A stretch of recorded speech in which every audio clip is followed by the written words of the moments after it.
Good afternoon, everyone. This is Tariq.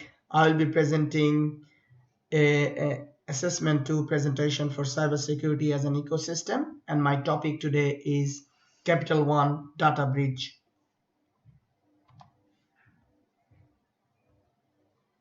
First, I will go through the overview: who did what, when, and why. So, what happened? Metadata was stolen as a result of hacking activity. The data breach incident first took place between the 22nd and 23rd of March 2019.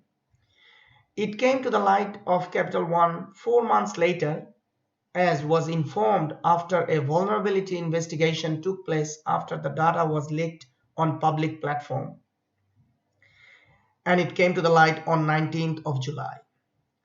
Paige Thompson, an ex-Amazon IT employee, was accused and were arrested soon after FBI was reported of stealing data from more than 30 different companies, and unfortunately Capital One being one of them.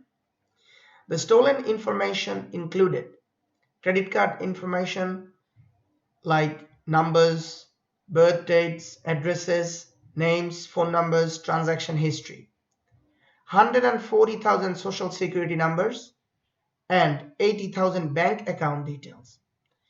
The type of cyber attack happened is known as a cyber-side request forgery. The motive of the incident was not very clear. Paige Thompson was planning to travel to Denmark in October 2019 for legally assisted suicide, which clearly shows the disparity of psychological distress towards life she had. And she was exposing all this information without hiding her identification, even though she had a name as erratic.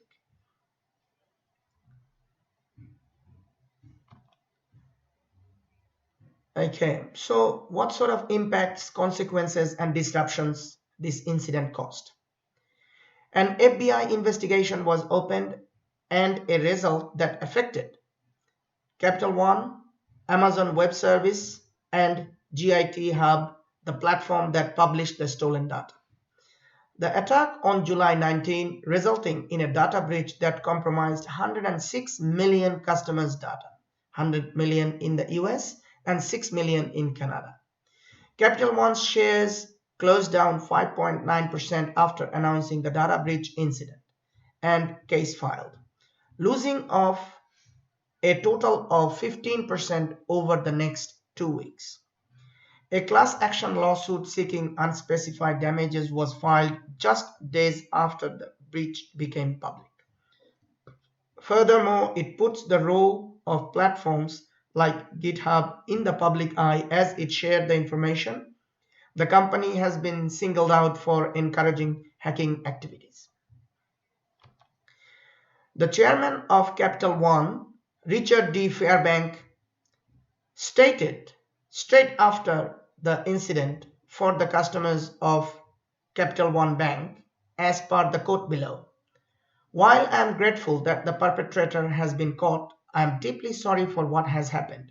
I sincerely apologize for the understandable worry this incident must be causing those affected, and I am committed to making it right." Among the measures adopted by Capital one of the most notable is its offer to provide free identity monitoring and protection to all affected customers. The customers who were targeted in this case could soon be victims of phishing attacks that take advantage of stolen and filtered credentials, or even scams in which cybercriminals pretend to be representatives of Capital One. What framework were used? Cybersecurity framework usually follows identity, protect, detect, respond, and recover.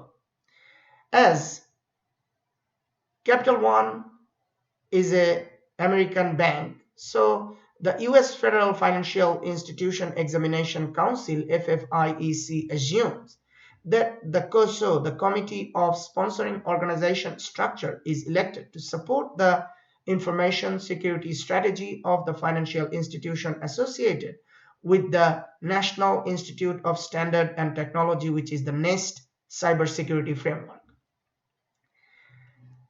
MITRE ATT&CK is another framework which is not to implement, rather adopted to help mapping and assessing the TTPs, which is the tactic, techniques, and procedures behind each technical step that played a significant role in the success of the cyber attack. So, in a simple snapshot, what allowed the breach and mitigatory control to be compromised? So, what she did, she was using Tor, the Orion router network, and VPN to hide her access to the network infrastructure and then hide her original IP address as well.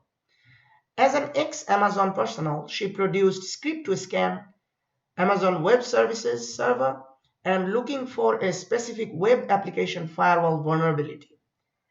Then running this script, actually she attacked almost 30 different companies, and as our case study today, Capital One is one of them, according to the Department of Justice.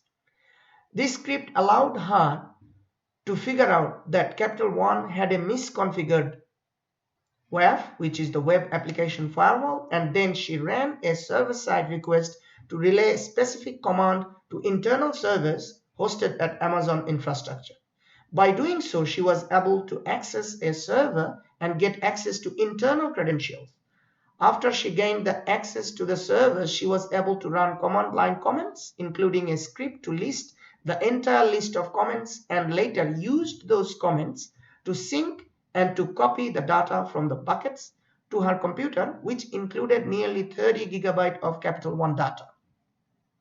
And as you can see, this was in the private cloud infrastructure in that dotted box.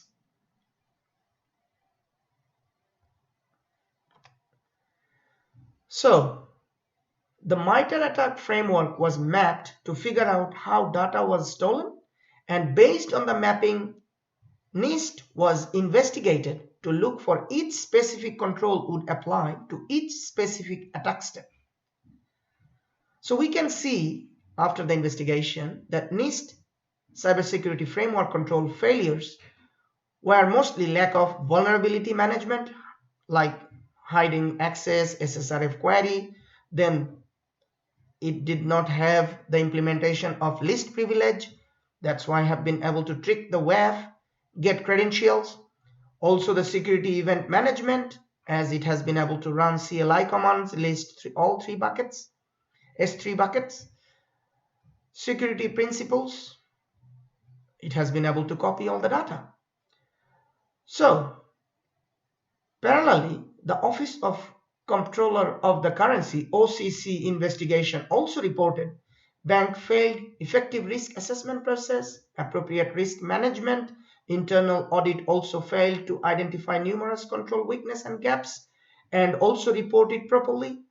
Board failed to take action to hold management accountable. So we can see that after all, Capital One failed to implement proper NIST cybersecurity framework controls. So what are the recommendation and management approaches could have been taken? As per the case study, compliance audit report, looking for potential weakness, address critical vulnerability, security controls for clouds, focus on cybersecurity best practice, review vulnerability management process, review audit process to avoid improper adoption, need to comply with global policies like ISO, IEC standard, GDPR, a European Union could also be taken into account. The Australian Prudential Regulation Authority, APRA, and the Council for Financial Regulators have launched the Cyber Operational Resilience Intelligence-led exercise, which is the CORI. So all these could be taken into account for future implementation or management approach. Along with apply best practices, even not mandated, keep the controls relevant as the technology evolves, strong security principles, correct permission over access permission, multi-layer of protection, and least privilege. So we can see a great impact of the compliance management on security activities. Regulators allow companies to have flexibility to adjust guidelines and controls to fit their particularities and risk management practices. Consistent compliance management need to be implemented across diverse IT environments, either premises or clouds. A human error also can be a big factor in management, implementation, or execution. So, the higher management need to be aware of, manage the compliance window properly, governance operations center, establish ongoing monitoring for real-time validation for technical and compliance controls, leadership multidisciplinary team, IT, security together, avoid silos, finger points, or toxic environment, review HR to build people-centric culture, leadership gaps, and also employee retention policies. As just before the incident, we can see there was a huge retention of 130 employees were left the company, and there was a big change in the CISO of the Capital One. So that brings us to the end of the presentation, and as a result of this case study, we can see that data leaks from large institutions did not help any player of the industry to minimize the occurrence of new leaks. The number of data records breached increased from 4.1 billion in 2018 to 22 billion in 2019 in US only. And also in Australia, as per OZ Cyber Digital Census 2020, we can see that from 2017 till now, there is a gradual growth in the cybersecurity spending. So the budget also says that it will gradually increase. So cybersecurity need to be well managed technically as well as human intervention. So I will finish with the question for our discussion. What measures and steps can be taken to prevent data breach in cybersecurity management? Thank you very much for listening, and goodbye.